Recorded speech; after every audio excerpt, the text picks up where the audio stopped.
جی میں ہوں ندیم صدیقی، میٹرو 7 پاکستان کے ساتھ اصل موجود ہوں میں کراچی پریس کلب میں، اور کراچی پریس کلب میں ہمارے ساتھ موجود ہیں پیپلز پارٹی کے سینیٹر انور لال ڈین صاحب۔ انور لال ڈین صاحب سے معلوم کریں گے شہر کراچی بلکہ وفاق کی جانب سے جو پابندی لگائی گئی ہے توانائی کو بچانے کے حوالے سے، خاص طور پہ کہ مارکیٹ جو ہے رات 8:30 بجے اور شادی ہال جو ہے رات 10 بجے بند کرنے کا اعلان کیا گیا، اس حوالے سے ان سے بات کریں گے۔ یقیناً پیپلز پارٹی جو ہے وہ تو مزدوروں کی، غریبوں کی پارٹی ہے، ان کا کہنا ہی ہے کہ روٹی کپڑا اور مکان، تو یہاں عوامی رد عمل جو آیا ہے وہ یہ آیا ہے خاص طور پہ مارکیٹ ایسوسی ایشن کی جانب سے کہ ہم اس جو ہے پابندی کو نہیں مانتے، اور اس حوالے سے ان کا انور لال ڈین سے بات کریں گے کہ یقیناً کس طرح سے اس پہ عمل پیرا کرائیں گے۔ آئیے انور لال ڈین صاحب سے بات کرتے ہیں، آئیے۔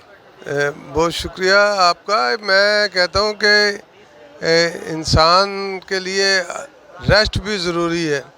جب صبح سے اذان کے ٹائم کے بعد اٹھتا ہے انسان، تو اس کے بعد پھر شام تک جو ہے مزدوری محنت کرتا ہے، تو ریسٹ بھی صحت کے لیے بہت اچھی ہے۔ اور حکومت پاکستان پیپلز پارٹی کی جب بھی ہوتی ہے وہ غریبوں، مزدوروں، کسانوں، انسان کے لیے بہتر سے بہتر فیصلہ کرتے ہیں کہ تاکہ ان کی صحت بھی اچھی ہو اور ان کو فائدہ بھی ہو۔ نہیں جی، زبردستی نہیں ہے، آئین اور قانون کے مطابق جو بھی فیصلے ہوں گے اس پہ ہر انسان کو عمل کرنا چاہیے۔